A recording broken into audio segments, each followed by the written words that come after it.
So welcome, Day, to the Kingdom Yoga podcast. Thanks for coming back. And we spoke maybe 2 years ago almost. So it's lovely to see you again. Yeah, thank you. Thank you for having me. Yeah, looking radiant as ever. So must have been, 25 years ago that you started practice probably, or something, quite a while ago. You probably don't remember anymore, but how did you, just to update the readers or refresh their memory, can you just give us a very brief overview of your trajectory with Ashtanga and practice, how you got into it, blah, blah, blah. Yeah, I I started practicing in 2004, so it's been 19 years almost. And I guess I started just because I was having a quarter life crisis, and Quarter life. quarter life. Yeah. I was just finishing college and kind of intrigued and reading a lot about yoga and energy, chi. I actually started out doing like qigong, and then it was interesting, but like super not my speed. And I thought, well, let's do this yoga thing. So I started practicing, and I went from practicing like once a week, a free class, to practicing like twice a week, and then twice a week turned into 5 times a week. And I just kind of got hooked, but I didn't get hooked because I fell in love with it. I got hooked because I was like, it was like a situation where I'm like afraid of myself. Like, I don't know, if I don't spend this energy in this way, I might spend it in a more destructive way. So it was kind of like an effort to save myself from myself kind of thing. And I was also feeling really lost, and feeling really unhappy in my body, feeling really for the first time after being really athletic for most of my life. And then I spent like way too many years in art school. And I just was missing this physical connection, and I felt way too out of it for team sports, and yoga seemed like the thing to do. Mm-hmm. That's funny. I kind of got into it in a similar way. I did Tai Chi, and then I thought, it's really slow, isn't it? But it seemed like there's something.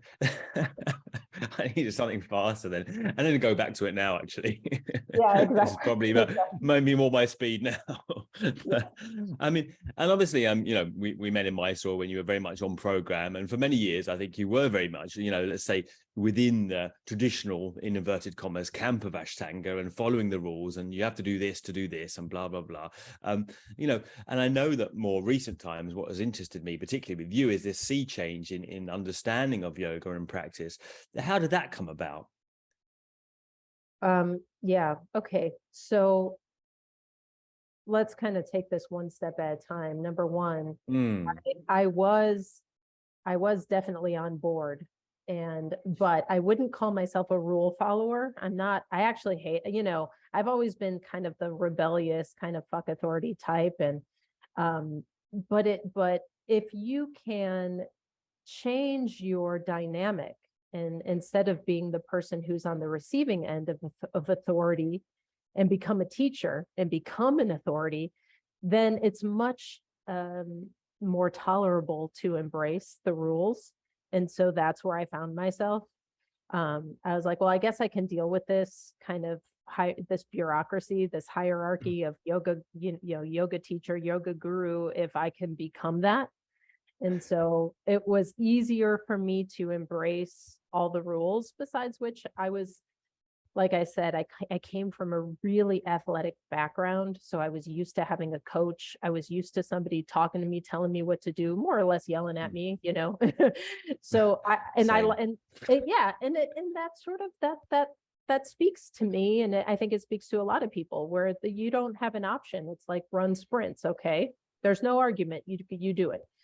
So yeah, that's, I guess, how I found myself saying, okay, I guess I can embrace this sort of these rules and this authority that was the Ashtanga system, and why I was able to do it for so long.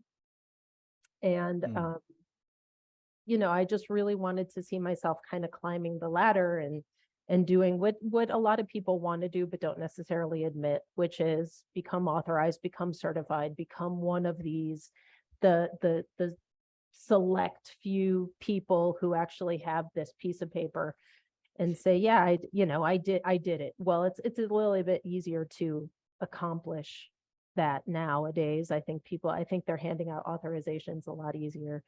But I think certification, I mean, on as a kind of random meandering as a sideline, I don't think certifications become necessarily easier though. I still think it's at a premium, isn't it? You know, I don't see that as speed. Authorization seems to be to a penny now. It's like, and who isn't authorized? But you know, certification, because I also would have loved that, really. You know, now I'm not so bothered. I would never get it now if you hadn't seen any of my stuff.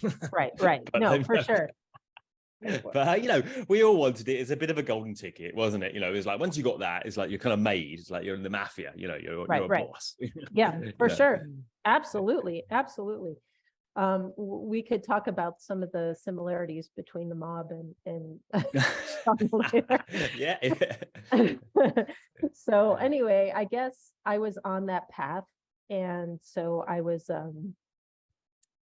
just super hyper disciplined. I put all my energy, all my effort, all my eggs in one basket, so to speak, and was planning on going that route of becoming certified. I had been practicing for 9 years when I really suffered terrible back pain, terrible. And it was something that, unlike any other pain or injury I experienced, it wasn't something that I was going to be able to kind of work through. I could see that if I wanted to continue to live in this body and feel good and be healthy and feel fit and all the things that I really wanted from yoga, if I put aside the goal of becoming the certified Ashtanga teacher, and what I really wanted, my initial goal, was to feel good. And so I was feeling terrible. And so I realized that I wouldn't be able to follow the system. I wouldn't be able to go through all of the third series postures when it comes to Viparita Salabhasana, and then all the horrendous back bends Fair enough. Right. And that's like the worst. That's what was on the horizon for me, was, I was dipping my toe into those third series back bends, and I was doing TikToks and all that stuff. And I hadn't gotten to the point where it was like atrocious. It was like Kapotasana and in the second series back bends were enough. I couldn't do that. And so I knew I couldn't even do an up dog. I mean, it got to the point where I couldn't move in that direction. So I knew that I wasn't going to be able to get through the gateway postures, as they're called. I wouldn't be able to go through the sequence, the series, in order to complete third series, get my 10 trips to Mysore, which we all know is unspoken, but we all know what it is, and get the certification. So I knew that it wasn't going to happen. I couldn't go 10 times, to be honest. Just so tedious. I was like, I did the advanced, I completed that in the first few, but to go 10 times, I mean, my God. Yeah, I was close. Were you? You doing that many times? I was there 6 times. By the sixth time, I was like, I'm out. But Well, I wanted to ask you more seriously. I mean, because the other day I was at the gym, to be honest, and I was lifting a weight right off the floor, and then I felt a feeling around my lower sacrum. I thought, oh no, that's not a good, it's not a good pain at all. Stop it immediately, And then I actually reflected of you and your talk before about your back pain and about upward dog, and I actually wondered how that felt and how you knew that it wasn't a normal pain and that you had to stop, like how that felt and how it felt during the day, could you walk, like how bad was it, Yeah. There were days when I could not walk. Right. Not full days, but where I couldn't, I just couldn't stand up straight. I just couldn't get up. I just, excruciating. I had days of excruciating pain. And then on the days that I could walk and that I was functioning, I was still in pain. I was just able to move around, but I was experiencing a constant,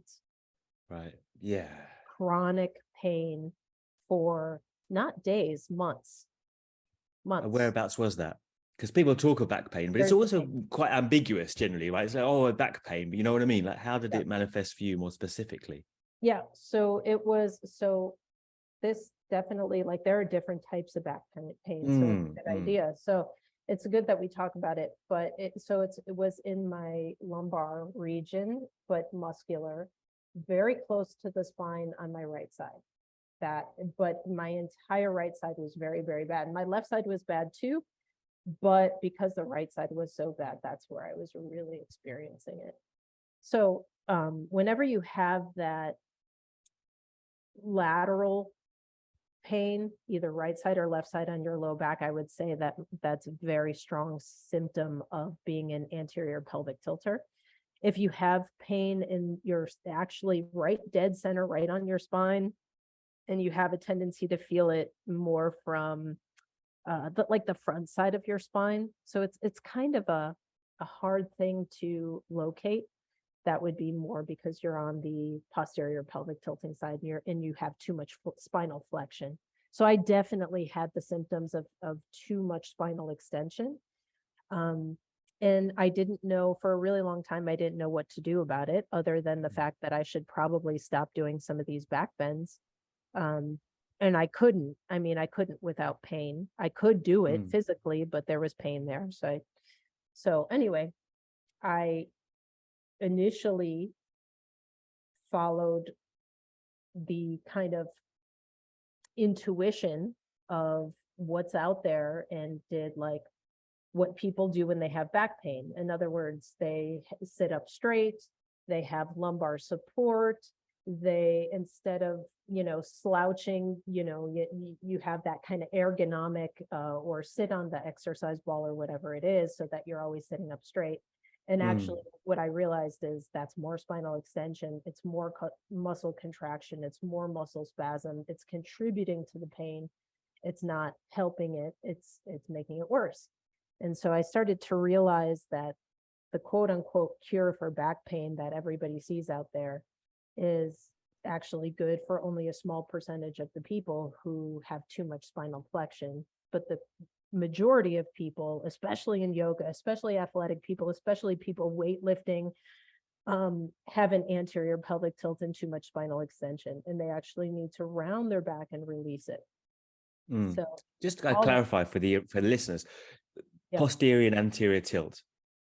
Yeah. And just to make sure that we got this now before we Right. carry on. So right, that's a good thing. So anterior pelvic tilt, if you can imagine your pelvis as a bowl, so you think of the points of your pelvis being like the top of your pubic bone, your two hip bones, the iliac crest that you can kind of palpate in the front of, just below your abdomen on either side above your thighs, and then your sacrum. So if you can take those 4 dots and draw a circle around that, imagine that as the rim of a bowl. And if you were to take the contents of the bowl and tip them forward away from you, that's forward anterior pelvic tilt, meaning that your pubic bone drops and your tailbone lifts. If you take the contents of the bowl and you act or imagine that you're trying to take a sip from that bowl and you tilt it towards you, your tailbone drops and your pubic bone lifts. That's posterior pelvic tilt. That's what people say is tucking your tail. So if you have that as your default neutral position, PPT, posterior pelvic tilt, you will have an increased lumbar flexion. If you have an anterior pelvic tilt as your default natural posture, you will have an increased spinal extension. So I hope that's clear. That's a beautiful metaphor, actually. I love that bowl. I just, before you carry on, how long, how long is this going on for, this pain? Because I know a lot of people that are in pain for years. And because I know, and you described it beautifully, the kind of dark night of the soul, as it were, really, that you've done this whole thing for so many years and invested all your eggs in this basket. And then it became more and more patently obvious that you just weren't able to continue anymore, right? Or it's a choice, like, like being able to walk or just, it's so toxic, the way that people, and including myself, the mentality that's wrapped up in this thing, because people think that, I don't know if it's just, I don't know, it's just a human thing, I think. I don't know if it's a yoga thing, but people think that if you don't continue on with whatever your commitment is, that you're a quitter or you're a failure, or and there's so much for somebody who's so ambitious and so determined, this can be a real mind fuck. It can be a real difficult thing to overcome, for lack of better words. And really the issue is that what I started to realize is that I'm not a quitter. If I continue with this thing that I was committing to, what I thought I was committing to, what I really was committing to was the idea of health and fitness and feeling good and being my best self. And yoga was just a vehicle. I wasn't committed to the yoga, although there were times when that line blurred and I thought I was. And that was the part that was very, very hard to read, to understand, is that I felt like I was committed to the yoga. I was committed to Ashtanga. My identity got wrapped up in it. I'm an Ashtangi. I'm an Ashtanga teacher. This is my life. This is my career. This is what I do. All those things. How could I be a quitter? How could I quit? But what I really understood was that I was choosing myself. You're not, if you continue to go to something, to stick with something like Ashtanga or yoga or something outside of yourself, then you're committed to the thing. You're not committed to yourself, you're committed to the thing. And therefore the thing bears more weight, more importance than you. So I had to really separate myself from that identity and say, Ashtanga is not me. I am not Ashtanga. I'm me. And I had to say, I commit to me. I don't commit to this. I commit to my health. And that took a long time of peeling away, and modifying and learning how to move my body differently, and then doing a ton of research and really digging deep and saying, what do I really want? What's the goal? The goal is to be strong, fit, healthy, look good, feel good, be a nice person, be a good person, be all the things that yoga wants you to be in the world, which it certainly wasn't making me. I was a bitch. I was pissed off. I was irritable. I was in pain. I was, all those things. Yoga wasn't doing that for me because I wasn't feeling healthy. I wasn't feeling fit. I was feeling bitchy, nasty, irritable, awful person. So I really had to say, okay, just because there's this practice called Ashtanga yoga, or just because there's this thing, doesn't necessarily equate with what we think are the results that we want. You really have to separate that. And I know, and I really honestly feel like my mission in this world at this point in my life is to help people kind of remove themselves from that, from breaking free, from breaking away from something that is hurting them ultimately, and giving an alternative, a happier, stronger alternative, right? So your mission is kind of rescuing people from the cult of Ashtanga. Yeah, that's my mission. Yeah, and there's no way you can do that. At least for me, there's no way that how could I possibly do that unless I knew it? I've been there. I know it. Yeah. So yeah, that's how long does that take, and how did it go? How, the steps of reimagining a practice, because obviously it's so easy, right? You've got this practice, you know it so well, you do it every day, and then it's like, well, what are you left with? I mean, you told me last time you don't really do upward dog anymore, right? So I mean, right? So I mean, the practice of yoga is very different to you now. I mean, how did this go, and how did you learn how to do what you do now, and what do you do now? Many questions there. Yeah. It's an incredibly long, slow process that I went through because I was discovering it as I went. And so what it looked like initially was removing sections of the practice. So I was continuing the practice, but for instance, I started my second series at Bakasana. I skipped all of the posture, Alabasana, Danya, Dekasana, Danya, or whatever. All the back bend parts. All that gone. And I started second series at Bakasana, and I went through second series if I was doing second series. I did third series, but I stopped right at the at Purnamati and Drasana, right at the twist. That would be my third series practice. And then I would do primary. So that's what my practice looked like, was that I was just removing sections and doing the sections that felt therapeutic to me, that felt like I was getting more rounding in my back. I was releasing some of those tight muscles, which took me some time even to figure that out. Initially I was going for the back supports and sitting up straight and not rounding my back at all. And then I started to understand, yeah, the rounding actually is feeling good. I'm starting to release it. Initially, it was incredibly painful because it's painful to release tight muscles. Just like if somebody has tight hamstrings and they stretch their hamstring, it's uncomfortable. So I had to go through kind of a period of recognizing this is actually feeling good and not bad. So that took some time. And then eventually I removed up dog. So I was just doing, I would jump back and do, instead of a chaturanga up dog, I would do chaturanga to a push up to down dog, no up dog. So up dog was removed. Then I started, chronologically, how long did this take now? So, Okay. in terms of time, because I saw you maybe 2015 in Mysore, around that time, 2014. You were still doing the practice, right? So Yeah, my last trip was 2016. yeah, When I was in Mysore, of course, I was faking it a lot more. I was doing a lot more than I would do on my own at home, right. Because Right. I'm in front of Sharat doing what's expected of me. Although Sharat at that time was aware that I had some serious back pain that I had been carrying with me for 3 years. So it was 2013, I hurt my back. 2016 was my last trip.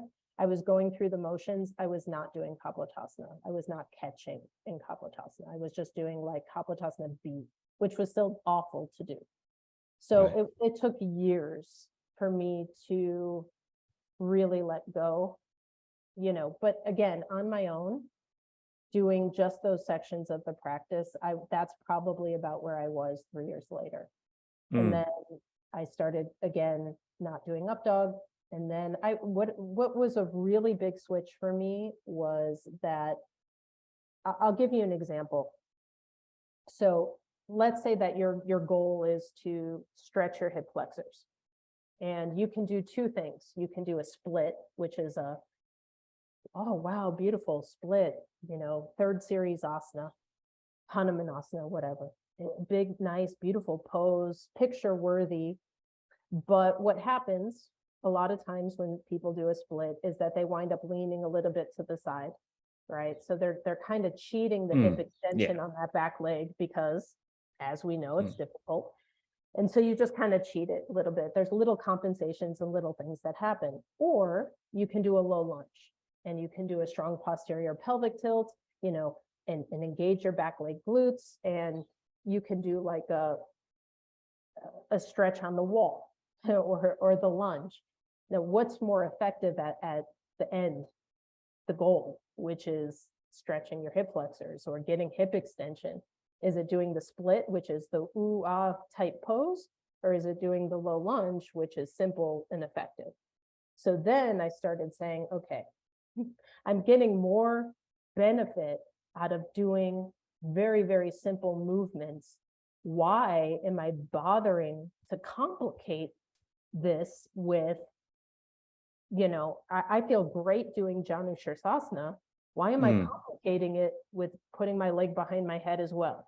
Why am I complicating it? Like I'm able to get essentially at the heart of what I'm trying to achieve, doing much simpler things than doing these ridiculous complicated asanas that actually you wind up with a lot of compensation and a lot of other issues that go on. You think you're doing one thing, but you're actually doing a whole lot of other bullshit.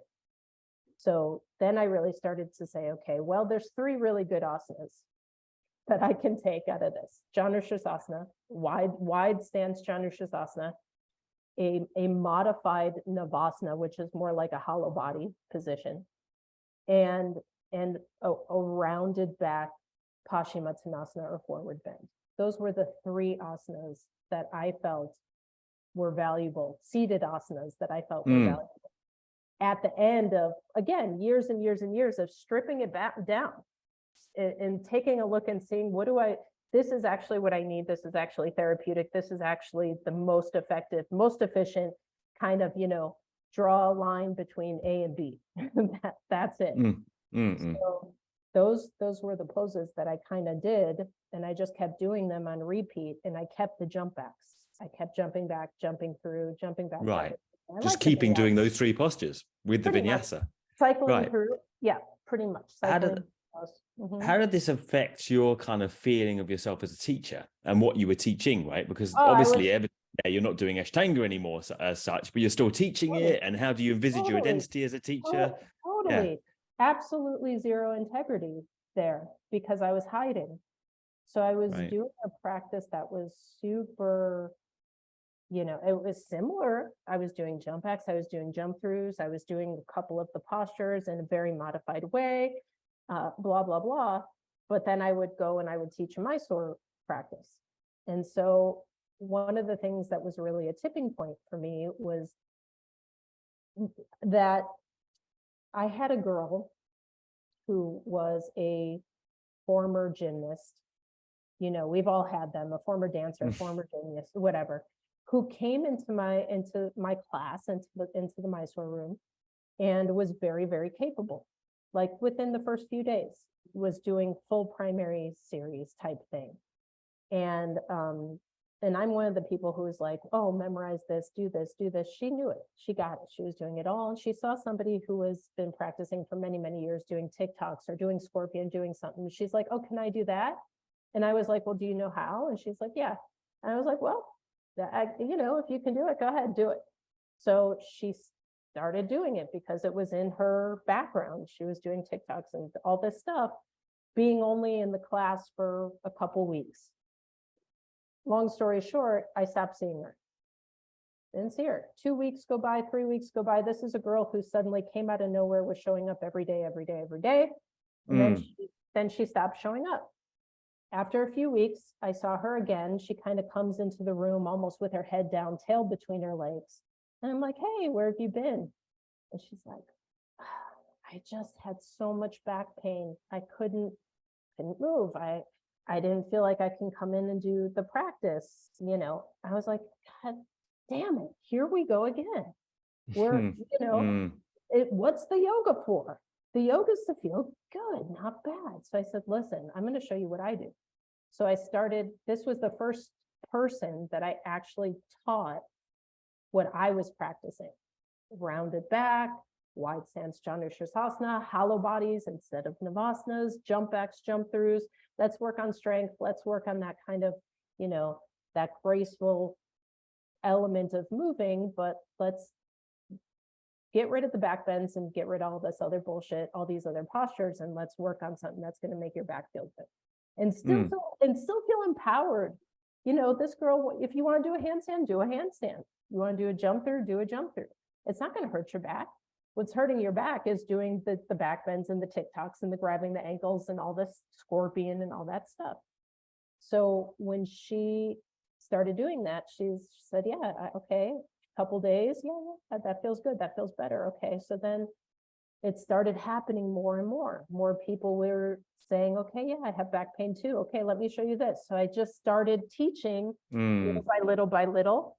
And then, as we all did, we had the curse and the blessing of 2020 and, a pandemic and everything shutting down. And that was it. That was the freedom. That's where I could finally say, you know what? I'm not a Mysore teacher. I'm not attached to a studio. I'm not attached to a style. I'm not attached to any of this stuff. I'm going to teach what works. I really dug deep. I started teaching my quote unquote, my truth of let's do a strong practice. You want to do handstands, go nuts. Let's work on doing a stronger, more athletic practice that is completely eliminating these deep yoga asanas that I find have been more harmful than beneficial. You still call it a practice though, so you're still suggesting that it's yoga, or is it something different? I mean, people get very attached with the yoga and they rightly or wrongly insert the spiritual into the asana. How does that all transpire for you now? Or how do you feel about what you're teaching? Has it got any other relevance apart from just getting strong, or Yeah, right? Well, Do you the connect yoga, it with vinyasa? How is the yeah, vinyasa connected? Is that relevant to yeah. you? What are the take homes of Mysore that you bring I don't now? use Yeah, I don't use any Sanskrit words in right, my quote unquote practice. Old habits of calling it practice die hard. But when I write about it, I generally write about training, athletic right. training. I haven't dropped the word yoga from my name, Day One Yoga. I still believe in yoga. I believe in the idea of yoga, but just because the yoga, again, doesn't mean yoga is not equal to doing deep yoga asanas. That's a modern invention that people like to call tradition. So that's not what yoga is to me anymore. And so I really went back and forth on keeping the name Day One Yoga. Should I just be Day One? Should I just be the Day One method? I didn't know, because I knew that I was going to get a lot of quote unquote yoga people who are like, hey, that's not yoga. Well, to me it is, but I don't have Sanskrit. I don't have asanas. I don't have vinyasas. I don't have that anymore. Mm. So it is sort of if So yoga, why is it still yoga? if you're connected to a moment, if you're focused, if you're, that connection, anytime, what's yoga mean? Yoga is union. What's the point? Self-realization, understanding that there's no separation between me, between you. You could do that in so many ways. And we're all trying to get at that. I don't know if anybody is necessarily actively practicing yoga the same way I don't know that anybody actively meditates. If you look at the 8 limbs of yoga, Ashtanga yoga or Raja yoga or Patanjali yoga, whatever you want to call it, if you look at the 8 limbs of yoga, the first 4 limbs are external, things that you do. I do asana, I do pranayama, I follow the yamas, I follow the niyamas. But if you look at the last 4 limbs, they're not things you do. They're outside in. They're things that happen as a result of the first 4. So you don't go and practice. You don't say, I'm going to go practice pratyahara now. I'm going to go practice dharana now. I'm going to go practice dhyana or meditation now. It bothers me a little bit when people say that. I meditate. Do you? Because meditation happens. It's luck. It's like, oh, it's a gift. You can create an environment, you can create circumstances where meditation happens, but it's not something you can just go, I'm going to sit down and meditate now. So that's my understanding. That's my personal take. The same way that you can't, I've reached samadhi. I'm going to go reach samadhi today. And I think, as you rightly point out, if you're comfortable in your body and you're feeling healthy and and you're feeling good, that's definitely a more reasonable, kind of fertile ground, right. to go and do anything else rather than just limping around in pain, because you feel that you ought to stick to a certain sequence. I mean, along those lines, you talk a lot about the strength, and increasingly it seems to me that most people are developing an over flexible practice in terms of a passive kind of stretch practice with yoga generally and Ashtanga, and this is where a lot of the injuries are coming from. And you talk mainly, when I see you online and what you're doing, it's a lot of strength-based stuff. So how would you talk about the paradigm of flexibility and strength in what you do and around yoga practice? Well, gosh, it's so complicated to talk about stretching because I stretch. I offer a class called Stretchletic. Okay. So I stretch. I'm not anti-stretching, but I'm anti the way people stretch. So it's not necessarily what you do, but how you do it.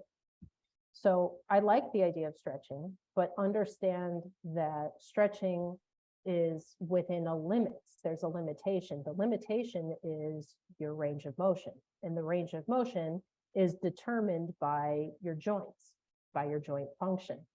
So when you do, especially dealing with back bending, when you do incredibly deep back bending over and over and over again, 5-6 days a week, there's 3 things that have to happen primarily to do a back bend. You have to have hip extension, you have to have spinal extension, and you have to have shoulder flexion, arm overhead. So fair enough, yeah. If all 3 of those things are operating equal parts, 1/3 hip extension, 1/3 spinal extension, 1/3 shoulder flexion. Theoretically, you should have a quote unquote safe back leg. But what happens for most people, especially when they're going pushing, deeper, catching all this, is that, well, especially for anterior pelvic tilters, hip extension is very poor. So you can have a natural range of motion of hip extension anywhere from 5 to 20 degrees. Mine is definitely on 5 or less. So I don't have great hip extension. There's another person who might not have great shoulder flexion. So what they do instead is they might do a combination of abduction and external rotation and upward rotation of the scapula because they don't have great shoulder flexion. So their arm is going to move in such a way that they're quote unquote compensating. They can't get that shoulder flexion. And so what's going to give? The area that's not a hard, fast joint, like your elbow joint or your knee joint, but your spine, which has these, cushions of liquid in between each vertebra, and that there's a give. So even though your spine goes into about 25 degrees of extension, that's max. And that's for everybody. That's a universal number. So it's not like, oh, some people are flexible and some people aren't. Everybody's lumbar spine, unless there's some kind of issue or injury, goes into 25 degrees of extension. But if your shoulder isn't going into flexion 180 degrees and your hip isn't going into extension 20 degrees, then where's the give? The give is in the spine because, again, you have those cushions of discs. You have that spinal fluid that gives you that little bit of wiggle room. And so you can keep bending deeper and deeper and deeper and deeper and deeper in your back. Over time, that's going to cause structural damage. It's going to cause issues. You're going to wind up with bulging, herniations, degeneration, potentially even fusion of the discs. Now, that's not even the bad part. The bad part is the muscular legacy because your spinal extensors, meanwhile, are getting tighter and tighter and tighter and tighter. So while you may herniate a disc and while it may or may not cause you pain, that pain will eventually deteriorate as your spinal fluid dries up. So as the disc herniates, it ruptures, the spinal fluid leaks out, it's not touching a nerve, or maybe it is, but as soon as that spinal fluid dries up, there's no pain from the disc herniation. In fact, many people have herniated discs and they're walking around, they don't even know it.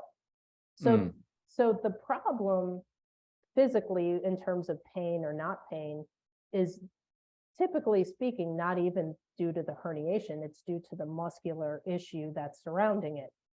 So that's an issue. That's the problem, is that people are pushing and pushing and pushing and pushing beyond their natural range of motion. That's one problem. The second problem with stretching is that people don't understand the relationship between that one muscle affects another. So the metaphor, the example or analogy that I always use is biceps, triceps. So if you want to stretch your bicep, you must contract your tricep, and then your bicep stretches. Now, I can't force my elbow to go into deeper and deeper and deeper extension, right? It's just, it is what it is. It goes as far as it goes. But the best way to stretch a muscle is to focus on contracting its opposite. So most people don't do that, which is why there are so many yogis walking around with hamstring injuries constantly and re-injuring and re-injuring and re-injuring, is because they're stretching, they're putting themselves in a quote unquote position, forward bend, deeper, face to legs, with no connection to, they think they're doing it, but they're not engaging the quads. So anyway, those are the two big problems with stretching and with doing deep asanas. Is one, people go beyond their natural range, especially when it comes to spinal movements, shoulder movements, and hip movements, because that's where those are the joints where there's leeway. So I know a lot of people with torn labrum in their arm or torn labrum in their hip, and then of course the spinal issues. The second problem is that there's no understanding, no connection with that muscles have agonists and antagonists, and that when one turns on, the other must turn off. And that's essentially stretching.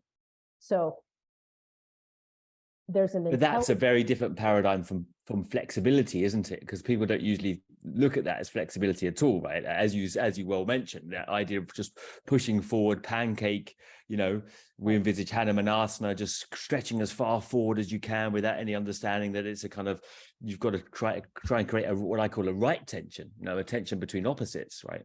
And you know, and I'll just get in the fact that you rightly point out is that it might feel fine for, I mean, this is the tricky thing, is for some people, it might feel fine for a number of years. And you don't want to be the one that rains on the parade and says, look, you know, like, this feels great for you now. And you obviously, you get this kind of endorphin rush when you're doing this kind of like, whoa, you know, and it's like, well, you know, that feels good now, but, you know, we don't know how it's going to be in the future. And maybe you're just one of those lucky ones. Do you know what I mean? Who's always going to be fine. And then it's just not me who's the naysayer. But for a lot of people, it's like, well, now it feels fine. But envisage this 10, 15 years later, you've got no spinal fluid left. You've worn out that joint. And now come back to me. You know, you don't want to be that one that says that exactly. But it's a tricky thing as a teacher to kind of straddle that line of over conscientiousness and introducing fear-based language and mentality and I told you so kind of stuff, and trying to get someone to stretch in a more, you know, kind of efficient way as such, you know, that will bear them good for the whole life, you know. Right. So the emphasis is on strength training to really focus on those antagonist muscles. In other words, go back to hamstrings and quads and really focus on strengthening your quads. That's your primary focus, is strengthening your quads, is connecting with that strength. Or hip extension, strengthening your glutes. That's another no-no in yoga. Relax your butt, relax your butt. Or if you're in the UK, relax your bum, you know. So that's goofy. It's totally goofy. You have to make sure that you're always working on consciously contracting the antagonist muscle of whatever you're trying to stretch. That's the primary. So that's maybe I'm misusing the definitions of the words, but there's the difference between then flexibility and mobility. Mobility is the ability to move in the full range of motion of the joint, of whatever joint we're talking about, with strength. And flexibility is being able to move through your range, full range, without strength. And so a good example of that, because maybe people are saying, well, how, I don't understand quite how that fits. And a good example of that is a pistol squat. So many yogis can go from standing and bend their knee, one leg forward, bend their knee and come into a single leg squat. And what do you wind up with? You wind up with Marichasana A, right? That's a pistol squat position. So yogis, including myself, for many, many, many, many years, have the flexibility of a pistol squat, but we don't have the mobility of a pistol squat, meaning that we can go down, but you'll be damned if you can't get back up because there's no strength. There's no strength in the quad. There's no strength in that glute. So you have the range of motion. Yes, that's there, but you don't have the strength. So if you had to say, okay, here's two sides, strength is on one side, flexibility is on the other, mobility is in the middle. Mobility is both. It's having strength in your full range of motion. You have the flexibility, you have the strength, you have both. So that's the primary focus whenever there are quote unquote range of motion issues, is to always deal with the muscular side, the strength side. So if I could pin you down and say, like, for someone who has experienced no pain whatsoever and, you know, is sailing through a primary series quite fine, is there enough strength building stuff there, you know, in the asana? Or, you know, I mean, for someone who's able to do it and there's no problems right now, you know, or do they need to, would you say they need to concentrate on building strength? I mean, you know, because Marichasana A, for example, does not really, I mean, I would like to say, like, you know, if you get it right and you push the leg forward instead of pulling that knee back, you know, you're building a little bit of flexibility in the thigh, perhaps in the quadriceps, in the solearis, you know, but you're not really developing a strength there to come up from a pistol squat, right? And you'll never get that, right? No, and just like as I'd like to say that, you know, oh, you know, if you get your chaturanga right, it'll help you with the handstands or help you with the arm bounces, you know. if I'm patently honest, I've never just done chaturanga, right? To get myself to a degree of strength that I needed for the arm balances, and not coming from a particularly strength-based background or physique, I didn't just do chaturanga, right? I did a lot of push-ups and a lot of other stuff. Right. Yeah. Yeah. It depends if, to go back to your question, say, is Ashtanga primary series, let's say, enough for strength building? And the answer is generally no, it's not enough. But then, but I'll qualify that and say, but it also depends on the personality of the practitioner. It depends on do they have an awareness? Are they oriented to remain curious and strong? Or are they just interested in copying the postures, copying what it looks like, what the shape should be, essentially, and just kind of moving in a whatever way gets me there, I'll do it type of thing, which is what most people do. So there is certainly an element of strength. I developed a lot of my upper body strength from doing jump backs and jump throughs, but for the vast majority of people who are practicing anything that looks like Ashtanga primary series, most practitioners and most teachers are overlooking that upper body portion of jumping through and jumping back, and even discouraging or dismissing it. I got a lot of flack anytime that I spent too long on my hands. Oh, you're on your hands. Oh, you're in handstand. Oh, why you just what? Oh, you're showing off. Oh, you're competitive. Oh, you're this. And for me, it was, I wasn't trying to compete with anyone. I was just trying to get better, feel better for myself. But there was a lot of negativity from being one of the only people who was doing that. Oh, you're making the others feel bad. Well, is that my fault or their fault? Is that your fault or my fault? I mean, it gets a little bit weird, depending. And the funny thing is that it wasn't originally like that either. That No, of course. Patabi Joyce actually encouraged people originally to do a lot more handstands. He was really quite into that, and then latterly, this kind of frowning upon handstands and this kind of thing became more and more ingrained in the Ashtanga kind of politic. Absolutely. Yeah. But what I was going to say there, and a more serious point, is, aren't you in a catch-22 situation if you can't get if you can't get the feeling and you can't access the strength of the jump back, jump through? What do you do? Because obviously you're using that jump back, jump through to get stronger. But if you can't get there, you obviously can't get the work to get stronger, and you're in this kind of double bind, right? That's right. So what do you do in you can't do what you can't do, right? Yeah. Right. So exactly. So for me, luckily, I have, maybe a slight ability to build muscle and build strength and adapt a little bit easier. And I was able to achieve the jump back relatively early on in my practice, but most people I know definitely were not. So what do you do? For the people who are continuing to try to practice this way, you have to have the ability to analyze the movement and break it down, and then practice each individual component of whatever movement you're trying to achieve. So a jump back, the way that I see it, is actually 4 movements. It's lifting your butt off of the floor. Then it's trading positions between your hip and your head. So getting your hip higher than your head, which is essentially what I call a lat lift and a serratus lift, sort of like doing an L sit. Okay, so an L sit, but without necessarily having to lift your feet off the ground.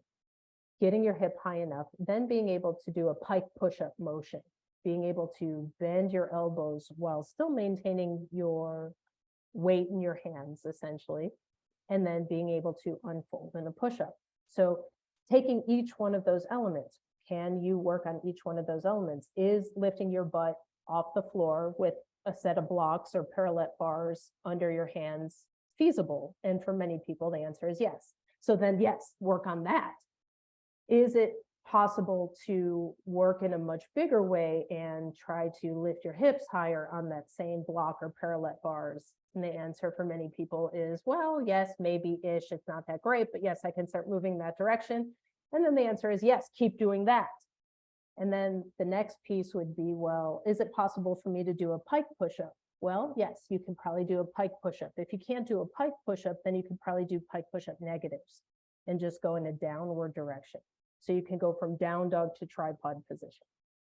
So then you do that. And can you then do push-ups? And if the answer is, well, I can't do a push-up, well, you can do incline push-ups. You can use a bench or a countertop and do incline push-ups, or you can do push-up negatives. And you can build the strength in each element and then eventually put the thing together and be able to do it. So then it goes back to the question of, well, do you do a split or do you do a low lunge? So it depends on your purpose, you know, and what particular goals you have. But is there a way to break down any strength movement? Yes, you can absolutely break it down, scale it down, and work on simpler elements of it. I think you strike upon a good thing there, because a lot of I kind of see a lot of the yoga movements as shorthand, really, like kind of a general, because there's so many things going at the same time. It's like it's a compound movement, like with a jump back, involving a whole bunch of different things. And as you say, it's like, it's really quite complicated. And some of the basic, more kind of, let's call them functional training or gym movements, which are just simply one movement at a time, are very helpful, because then you kind of access, okay, I'm doing that with that muscle, rather than the, you know, this jump back, which is like, well, you're going through this whole range of different muscles here, right? First you're using a certain group of muscle, then you're changing it, you're doing a different thing, and it's like, you know, very, very hard to grasp. So, you know, to grasp something is always easier. Break it down. Can you flex your bicep? Yes. Okay. Right. Like, can you, you know, right. You're right. I mean, everyone could do that. Right. Then so like, well, can you use your deltoid a bit? And can you, you know, so you get one by one, rather than this introducing, like, before you've even learned to read and write, introducing a whole shorthand script, you know, which goes back to the idea of pre-yoga. But you know,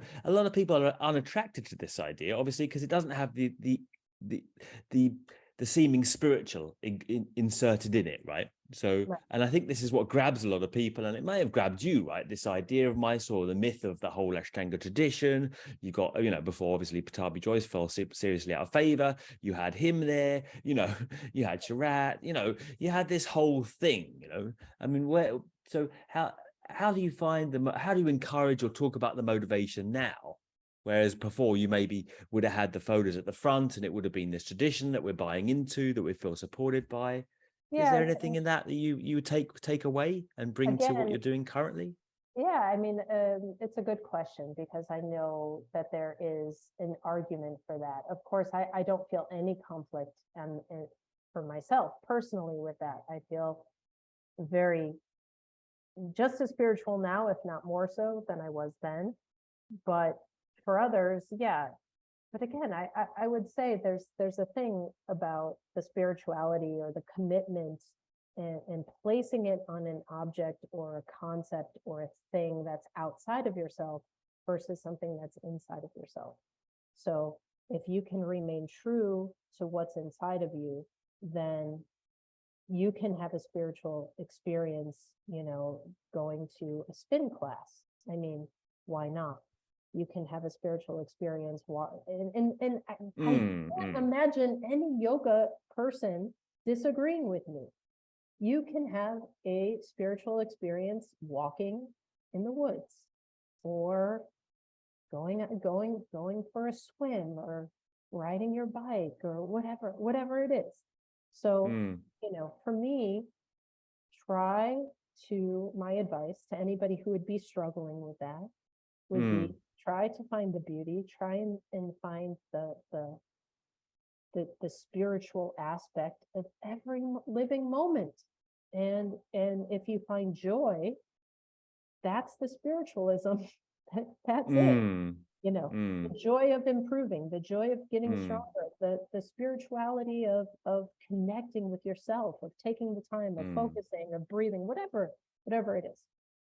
Yeah, and as you say, the quickest way to obstruct that is to just feel like in pain and suffering whilst doing what you feel you ought to be doing, right? And it just feels seriously conflicted. And I think so many people have suffered through that conflict. So that's why I think you giving voice to that is very pertinent and very relevant. I want to ask you three questions about the three fundamental words that we hear in yoga and how you would translate them to what you're currently doing: vinyasa, bandha, and breathing. Yikes. I don't teach or follow any of those things. Never did I ever, quote unquote, worry about bandhas. To me, that was like a load of bull from the beginning. And I knew that because I was never consciously engaging my bandhas, and I was jumping back, while others who were consciously engaging their bandhas were not getting anywhere. So it's from the very beginning, that was something that never held true for me. And I could probably go into a little bit more depth about the bandha issue, but briefly, yeah, do. I think it's relevant. I mean, because I think most people, what you say when people say engaging their bandhas, what people generally feel is the pulling in of the lower abdomen, to the main part, which is mainly a kind of abdominal kind of squeeze, right? But I don't see that as bandha, and I'm sure you were engaging something to jump back. So what was that something that we might? My pecs, right. The bandha thing, that's the problem, is that it's a big confusion. Number one, is that people, what is it? Is it an abdominal? Is it a suction? Is it Uddiyana bandha? Or is it a contraction where in other words, the way that you would brace your abdomen if you were getting kind of punched? Or is it Mula bandha, which is, could it be a contraction of the anus or the perineum or what? So there's also been, I'm fairly certain, a few studies done about overly engaging the quote unquote Mula bandha or doing the Kegels that could actually weaken the thing and cause more problems the more that you're quote unquote consciously trying. I've heard that. Yeah. So there's a whole host of problems. I truly think that these types of bandhas, Mula bandha, Uddiyana bandha, that we've read about, learned about through oral tradition and written tradition, was really originally meant for pranayama, which I am no expert on. So if you're going to do these quote unquote breath retentions, kumbhakas, whatever, then you are to engage these bandhas, which would certainly help you retain your breath. But while you're doing a moving practice, that is not, or even just doing an asana where you're holding for 5 breaths, doing that over engagement, over consciousness of a muscle that is already meant to be engaged essentially 100% of the time, unless you're using the bathroom, the muscle's engaged. It's in a tight, contracted position. The only time it's not is when you're urinating or defecating. So you do not have to go out of your way to engage a muscle that's already engaged. It's like you're contracting a contraction, essentially. You're creating a spasm. So that's my take on this. And the way that I find it seeped into the context of what was then called hatha yoga or asana yoga or whatever, was, I think, a misuse of the word, of the practice, and oftentimes an excuse or a tool that was used as a manipulation.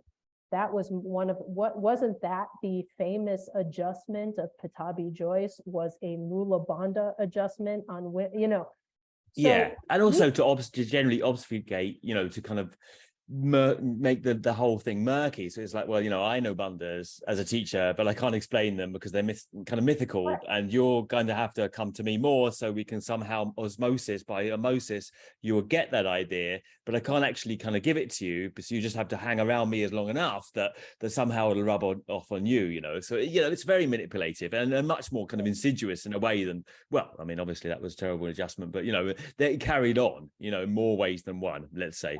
How does that relate to I talk a lot about diaphragmatic breathing and the importance of the diaphragm as something you might utilize, and how that if you kind of pull your abdomen in, then, well, whether you believe in the diaphragmatic breath or not, you can't really breathe like that, right? So how on the second question, how would you relate the breathing to what you do? Do you talk about breathing at all?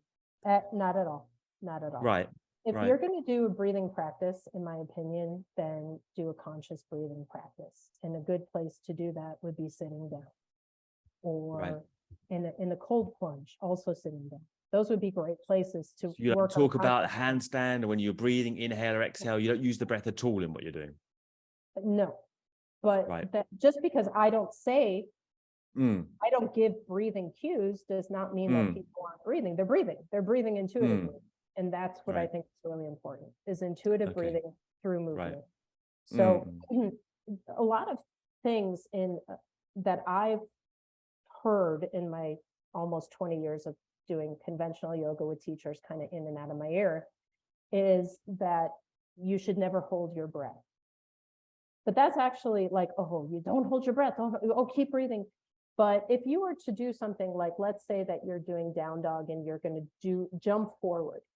Well, if you jump and you're trying to, let's say, float or suspend your movement and land softly, you know, the way the greats do it, you know, the David Swensons and the Lino Miele and the beautiful practitioners that we've seen, just kind of, you know, Richard Freeman, just kind of landing their feet between their hands like a feather. Well, how did they do that? I can tell you right now, they're not breathing.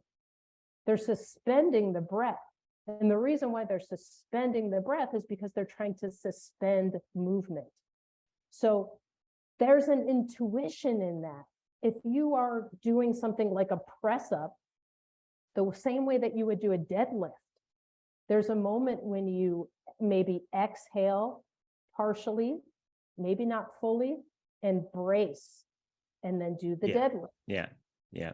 And there's a lot of that in heavy lifting, Olympic weightlifting, things like that. Yeah. You stop, I mean, you pause, and you suspend, you brace.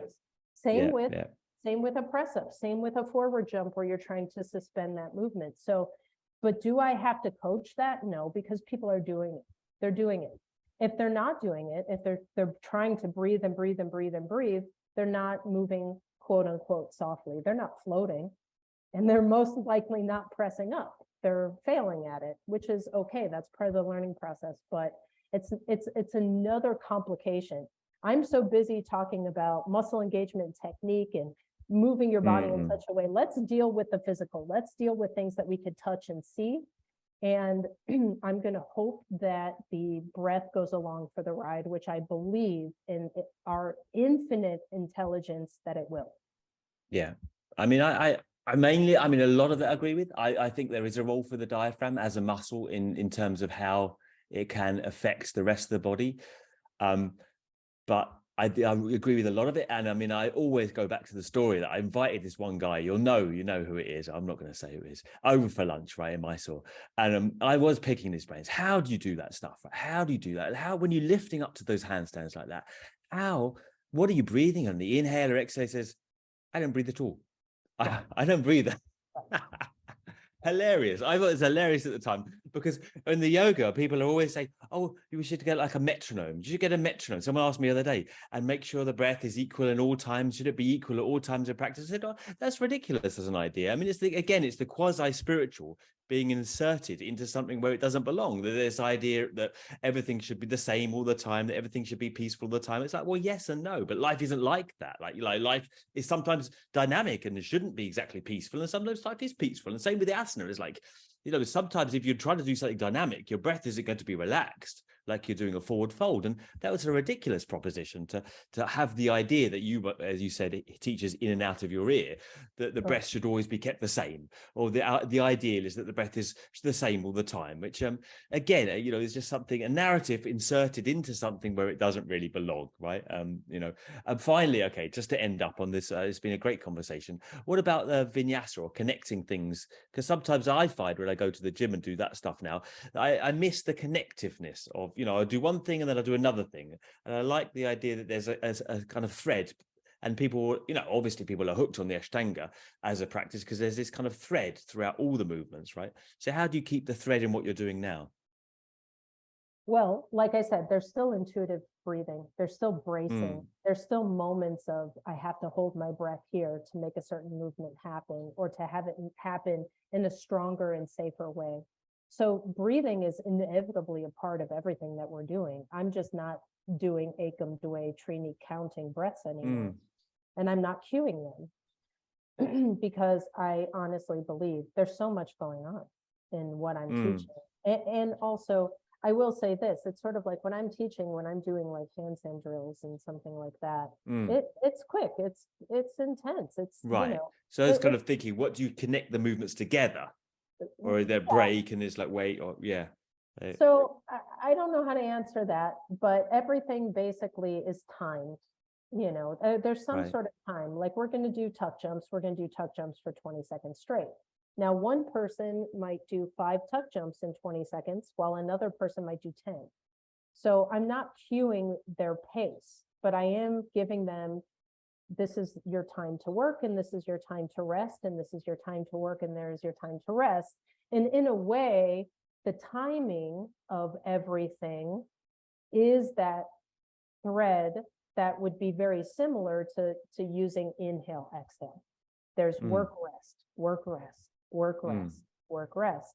And that is, to me, a more effective way of, number one, getting the job done, because you have a plan and you have a time and you have a timer. So it's a very effective, very efficient way of training. And it's also motivating, because when you set a timer for anything, psychologically, you want to get it done before the timer is. So for instance, if you set a 4-minute timer and you say, I'm going to wash the dishes, and you know that timer is going up, you're going to get done within 4 minutes. So there's a psychology of using that. So that's my method, is that I time every little thing. But the other side of that question is, what does someone like you do when you go to a gym? And my advice, coming from kind of both ends, being, you know, yoga background and now kind of into this more idea of strength and fitness, is that don't go in without a plan. The same way that you had a plan for your yoga practice, you know, sun salutation, standing posture, seated postures, and everything was laid out in front of you, why should it be any different than when you walk into the gym? There is no better way to fail at something like strength training or having a program than not having it written down, or having it memorized, or knowing exactly what you're going to do when you go in there. So that's the way that you connect, is that there is a plan in every single very nice time, in a certain way. Okay, I shall bear that in mind when I go in and flail around, just lifting heavy things, whatever I can get my hands on. Oh, it's over there, I'll lift that now. Right. No, it's much better to have a plan. Yeah, I can see that. I can see that. That's probably a smart. Yeah. Okay. Well, I mean, finally, I mean, you know, just to finish up on a lighter note, you did mention the cold plunges. Are you doing, you know, and this has become very popular now, this cold water therapy. Do you want to say anything about that, just to finish off? You know, I will say this. I was very inspired by my friends in Ireland when I was traveling and teaching a lot. And it was a couple people in Ireland. One is Orla McAdam, and another is Bill Murphy, who are in the Blackrock area of London, near Dublin. And I was doing a workshop near Northern Ireland in the Donegal region. And what I noted, I was there for a week and I was teaching normal, Mysore, Ashtanga, whatever. And then I would notice that there would be this group of people who would immediately leave and go off together and go somewhere. So I would say, well, what are you guys doing? Where are you running off to so fast? And they were all going to do this cold plunge. And I was like, I heard of that. And you know, my father is Danish. I'm Danish, half Danish. So there's an element of cold exposure and sauna and things in that in my blood, kind of. So it's not like something that I was totally unfamiliar with. But, and then of course the popularity of Wim Hof and all that thing. But so anyway, I was talking with them about what they were doing, and Orla had some really, really beautiful things to say about why she was cold plunging. And I thought, well, one of the things she said was, there's an instant connection. You're in the now. You're in this moment. So if you want this idea of, well, I want samadhi, I want dhyana, I want meditation, you want all the benefits of the yoga, And essentially all these benefits can be had. Now there's a woman who's also Danish. Her name is, gosh, I hope I say her name right, is Susanna Soberg, who's now done the research to determine the optimal amount of cold exposure for a week. So what she's saying is, well, you don't have to climb Mount Everest in your shorts or Kilimanjaro like Wim Hof did. You don't have to spend 45 minutes in an ice bath. But really what they've determined is that the optimal amount of cold exposure for a week, best done over 2 or 3 days, is 11 minutes a week. So over 2 days, you could do 1 5-minute exposure and 1 6-minute exposure and have all the benefits, and that's it. And that's all you need for the week. So now my whole life has become what's optimal, right? Yeah. No more 2-hour yoga practices. And no more, why should I sit in a 45-minute ice bath? I can do this in 2 minutes and get done and get out and great and have all the same benefits and the same elation and the same, all those things. So that's what I've been trying to follow. Of course, I'm not jumping into the Irish Sea. So I'm doing cold showers and getting into nature when I can. But the idea is I'm trying to hit that 11-minute mark every week. Right. Yeah, I assumed they were going to the sea, and I was going to ask you like where you're finding it in the slightly warmer climate in which you live. Yeah, I was doing it, but as you say, I mean, I think, you know, to finish on this point, and it's the practicality of it is what works for you, you know, and finding something without kind of punishing yourself or sticking to certain guidelines because you ought to, of actually what works for you, you know, in a practical daily life sense, and not what you feel like, oh, you know, I mean, because, you know, I use the same Ashtanga mentality, unfortunately, it's kind of ingrained. So as I started the ice baths on the Zibali, and then I was excited. I did a couple of minutes. I never thought I'd get there in a couple of minutes. And then, you know, I noticed that I think, well, if I do 4 minutes, it'll be better, right? Can I stay here for 6 minutes, you know? And, it starts to become this kind of self-masochism creeps into the whole equation again, rather than thinking, well, actually, what feels right and what feels relevant, you know, which is, as you say, like after the first couple of minutes, it's like, that's probably enough, really, you know? Yeah. Exactly. Yeah. I get hypothermia. There's the mentality of more is more. More is more. There's no, sometimes more is actually too much. So, exactly. You know, everything has a balance, and the idea is to learn what that is. And people are exercising and doing yoga way too long. It's definitely not optimal. Yeah. So shorter bouts with higher intensity is definitely a more optimal, more preferred way, more beneficial way of exercising, practicing, training, whatever you want to call it, versus what we have been taught. How long would you say your practice for optimal health will be now? So it's the way that I look at it is very different now. So I do training in terms of skill, and skill, like there's a documentary that is on Kenny G, the saxophone player, who says that he practices 3 hours a day. So if you think about that, okay, but it's a skill. He's not, so it's sort of like the difference between if you're a basketball player just standing in one place and shooting 3-pointers or free throws or layups. You're not expending the amount of energy practicing a skill that you would in doing a workout. So the way that I exercise, my actual intensity of exercise probably is no more. For instance, if I look at my workout today, which is actually written down next to me, the actual amount of intensity is 5 rounds at 15 seconds. So that's about 2.5 minutes of intensity. Then I did another 2 minutes of intensity. So I'm at 4.5 minutes. And then I did 2 rounds of 1 minute and 20 seconds. So that was my exercise, but I did a 6-minute warm up. I did some other movements in between there that were kind of quote unquote active rest. So the whole thing took me 25 minutes, but the actual moment of intensity was less than 8. So that's my exercise. But then can I then do one handstand and then time it and then do another and then do another? That's to me like shooting free throws.